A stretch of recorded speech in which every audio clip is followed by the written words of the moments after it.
spoils and the trophy, for connections, the money and the glory. But what happens to these elegant creatures when the hare is stopped for the final time? Some remain in their racing kennel, others are home by establishments such as Crossview Kennels in Kent. Here, these majestic creatures are cared for while a home and hopefully a comfy sofa is found.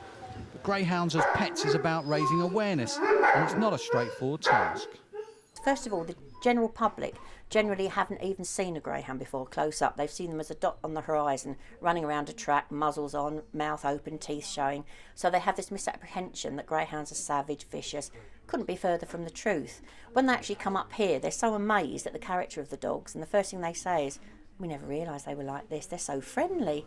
And really, a greyhound kennel is the only kennel in the country you can walk down, put your hand in with any dog, and none of them will hurt you. You just couldn't do that with any other rescue. The greyhounds have just got the most superb temperament. Alfie here is on the lookout for a home, and he might be in luck with a family who've already enjoyed the pleasure of taking in a retired greyhound. We had a Labrador for 14 years and he died, and I watched Annette Crosby on television. She was really upset about the way greyhounds were treated, so my daughter and I came along to see what they were like, and they're just fantastic, really brilliant dogs.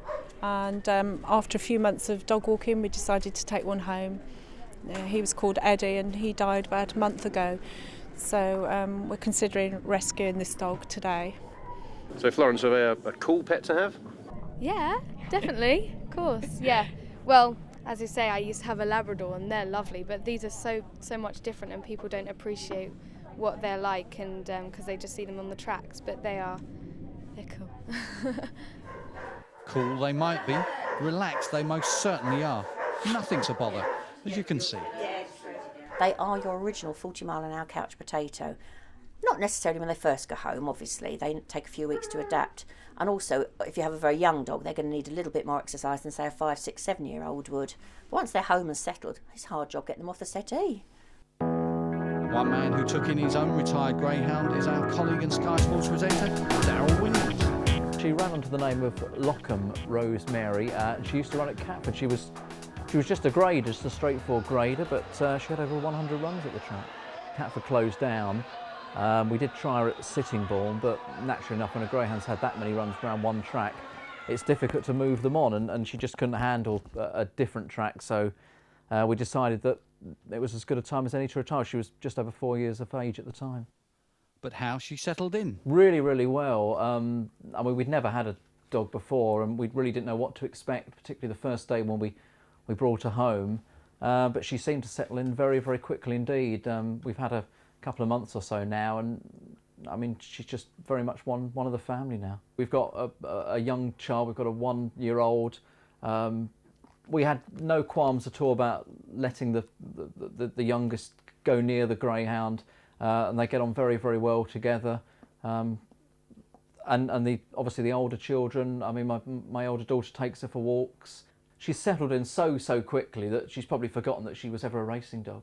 If this is what retirement's all about, then I think every greyhound that's running at the moment probably can't wait for that to happen. So life is good for Daryl's ex-racer. But back at Crossview, how does Cheryl view the future? Onwards and upwards, we hope. We would hope to continue as we are doing and homing even more dogs. Obviously, the more we home, the harder work it is, and you can't do this work without brilliant people behind you, which we're very lucky that we've got here. We could always do with more brilliant people, we could do with more volunteers, and we could do with more cash behind us, and then we could do a lot more than what we're doing at the moment. Very sweet. One of the dogs up for homing at Crossview is Ziggy, a 3.5-year-old brindle bitch that Cheryl considers, like all greyhounds, will make an ideal pet.